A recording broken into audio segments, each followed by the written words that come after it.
definitivamente não há nenhum time no mundo que tenha uma mentalidade vencedora tão grande quanto o Real Madrid. E que sabe utilizar tão bem uma frase chamada saber sofrer de forma tão eficiente. Porque sim, saber sofrer também faz parte de uma mentalidade vencedora. E nesse jogo contra o Manchester City ficou claro mais uma vez. Apesar do Real Madrid ter sofrido, ele sabe utilizar isso a sua principal força. E nesse vídeo a gente vai destrinchar como é que foi a partida, vamos contar ponto a ponto, e também vamos contar como o Real Madrid tem uma mentalidade diferente do Barcelona. E não por acaso, o Real Madrid tem praticamente 3 vezes mais a quantidade de Liga dos Campeões comparado ao seu rival. E como isso impacta num clube diferente do outro. Se você não é inscrito no canal, se inscreva, meu nome é Walter. Eu falo sobre futebol aqui de uma maneira muito mais profunda, analisando taticamente o jogo e também estatisticamente. O Real Madrid, quando pega o Manchester City nessa fase de classificação, eu vi vários comentários falando o seguinte: o City não é tão forte quanto a temporada passada, ele está passando por problemas, e o Real Madrid se fortaleceu em relação ao seu elenco da temporada anterior, quando as equipes também se enfrentaram dessa vez pela semifinal. E é uma verdade. Por quê? Porque o Real Madrid já vinha de um entrosamento muito grande entre o trio de ataque, principalmente. Entre Bellingham, Vinícius Júnior e Rodrigo. Só que você tem uma mudança de meio campo, por quê? Kroos e Modric não podem mais jogar juntos. Então vem Valverde, vem Tchouaméni, às vezes o Camavinga, ou ora Kroos, ora Modric, principalmente para poder fazer a armação. Mas você vê nitidamente, e aí eu concordo com o Bernardo Silva, que o Real Madrid é mais forte que da temporada passada. E o Manchester City, por mais que ele está nesse momento como líder da Premier League, ele está passando por uma instabilidade. Ele é um time que sofre muito mais gols do que em relação à temporada passada. Ele está muito mais frágil. E você vê que a queda de rendimento do Manchester City é nítida também por conta do seu principal artilheiro. Haaland não está fazendo uma boa temporada. Depois, praticamente, da premiação de melhor do mundo, ele decaiu bastante. Ele não consegue ter mais o posicionamento de antes. E principalmente fica nítida a sua participação sem a bola, vem sendo muito criticado. Em relação à partida, o Manchester City, ele sofre um baque, porque o Real Madrid, ele começa o jogo com uma marcação muito forte. Era de se esperar, por vários torcedores, que o Manchester City fosse repetir exatamente a mesma atuação do jogo passado, do ano passado, né? Então, você vê o Real Madrid marcando muito forte, roubando a saída de bola e saindo no contra-ataque, exatamente como ele está muito acostumado. E nessa escapada, logo antes dos 10 minutos, Rodrigo já abre o placar. Então você vê que já desnorteou. O Manchester City não esperava o Real Madrid com uma marcação tão forte quanto essa. E depois disso, você vê que o Manchester realmente foi para cima. E aí você vê que o controle do jogo começa a se estabelecer muito mais. Diferente do jogo anterior, que o Real Madrid conseguiu praticamente marcar o meio-campo do Manchester City, não deixar com que eles ficassem completamente à vontade, o que gerou a virada muito rápido.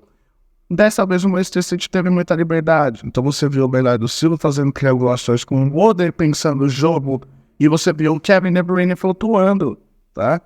E o Manchester começou a empilhar chances, bola na trave, defesa difícil do Lulinho, o Rudiger marcando o Haaland de forma magistral. Então você vê que o jogo já ia fluir. Então o Manchester conseguiu empilhar chances, ele conseguiu ter muita posse de bola. E então chegou um momento do jogo que estava mais 70% de posse de bola e o Real Madrid estava praticamente dentro da área.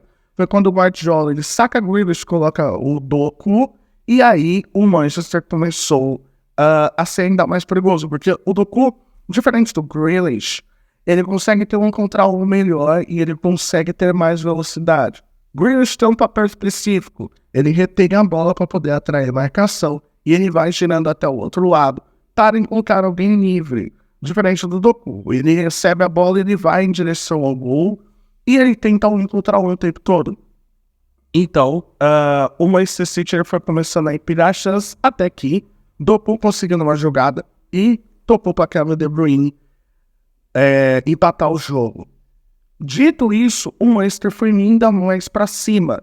Defesa do Lunin, o Real Madrid ele teve algumas escapadas ali com o Vinícius Júnior, ele saiu por lesão, mas o jogo foi indo, o Guardiola foi indo para cima, mas não conseguiu, acabou indo para os pênaltis. Foi para os pênaltis, o Manchester até começou bem com uma defesa do Ederson, mas aí o Bernardo Silva, isso merece um puxão de orelha, com certeza, do que bate no meio do gol. E aí, você assistindo vídeos de qualquer especialista que fala sobre você bater pênalti, e principalmente uma disputa, sempre avisam o seguinte: uma disputa de pênaltis, quem bate no meio é na última cobrança. Por quê? Porque dificilmente na última cobrança, o goleiro ele vai ficar parado, ele sempre vai pular. E aí o Bernardo Silva resolveu bater no meio, de uma forma bem fraca. Lunin ficou no gol, no meio do gol, conseguiu pegar sem problema nenhum. E aí você já viu o nervosismo bater. O Kovacic também perdeu o pênalti, o Lunin conseguiu defender. E aí o Real Madrid acertou todos os seus cantos. Só que ele já está indo demais para o Manchester. Então você vê que o Real Madrid, por mais que ele sofreu 33 finalizações, por mais que chegou um momento que ele tinha só 28% de posse de bola, é um time que está mais preocupado em vencer do que jogar bonito. E isso não é de hoje, porque se a gente for fazer uma retrospectiva dessa era tão vitoriosa do Real Madrid, você vê que mesmo um time com Zidane, ele tinha jogos específicos que ele sofria, principalmente contra o Bayern de Munique. E você tinha atuações muito grandes do seu goleiro, que era o Keylor Navas. Então você tem o Keylor Navas fazendo um papel muito grande na era Zidane. Na própria era Ancelotti, você já teve o Courtois, principalmente na temporada passada, na temporada retrasada, que o Real Madrid praticamente jogou pior que seus adversários em todas as fases do confronto. E você vê atuações absurdas dele, principalmente na final, que muitos consideram a maior atuação de um goleiro em final de Champions League. E agora você tem o Lunin com a lesão do Courtois fazendo um grande jogo. E a importância da entrevista dada pelo Rodrigo, e ele fala que o importante é ganhar, a gente não quer saber se vai sofrer, se vai para os pênaltis, mas no final a gente vai passar, é a pura realidade, porque tem dois comentaristas esportivos jornalistas, que é a Tati Mantovani e o Marcelo Beckler, da TNT Sports, e eles sempre falam da mentalidade de um clube para outro. E é verdade, porque é aquilo que eu compactuo também. Para o Real Madrid, o que interessa é vencer. Para o Barcelona, por exemplo, que é o seu maior rival, o que interessa é jogar bem para vencer. São dois caminhos diferentes. Não interessa para o Real Madrid se ele vai ter 30% de posse de bola, se ele vai ter 80% de posse de bola, até porque ele é um time que sempre conseguiu se adaptar muito bem, como se fosse um camaleão. Ora o Real Madrid tem posse quando precisa ter, e ora o Real Madrid sabe se defender e sofrer quando precisa. E não é à toa que ele tem a quantidade de Liga dos Campeões que ele tem, a quantidade de títulos que ele tem. Para o Barcelona, a escola de pensamento, desde quando o Rinus Michels e Johan Cruyff foram para lá, colocando seu pensamento de futebol através do futebol total, fez muito sucesso no Ajax.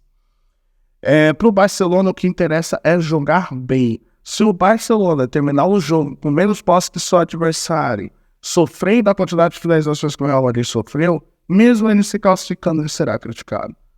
Você não vê isso nos jornais de Madrid. Você não vê isso nos torcedores do Real Madrid, nos dirigentes. O que interessa é ganhar, não importa a forma. E não é à toa que esse time tem 14 Ligas dos Campeões. Não é à toa que esse time é tão vencedor. O que interessa é ganhar. Então o Real Madrid ele se classifica para a semifinal, ele vai pegar o Bayern de Munique. Na minha opinião, é o grande favorito a conquistar a Liga dos Campeões. Não só pela camisa, mas como o time entende nesse tipo de competição, porque é inacreditável. Eu nunca vi um time fazer de uma força tão grande o sofrimento, encarar como eles encaram, e eles se mostram vencedores a cada jogo, a cada momento, a cada classificação. Eles entendem mais a importância. O Real Madrid é gigantesco. E não é à toa que ele merece cada vez mais respeito. Eu quero saber a sua opinião. Deixa aqui nos comentários. Você acha que o Real Madrid ele merecia a classificação ou não? Você acha que deveria ter passado o Manchester City? Eu quero saber o que você acha. E não esqueça de se inscrever no canal. Tamo junto e até o próximo.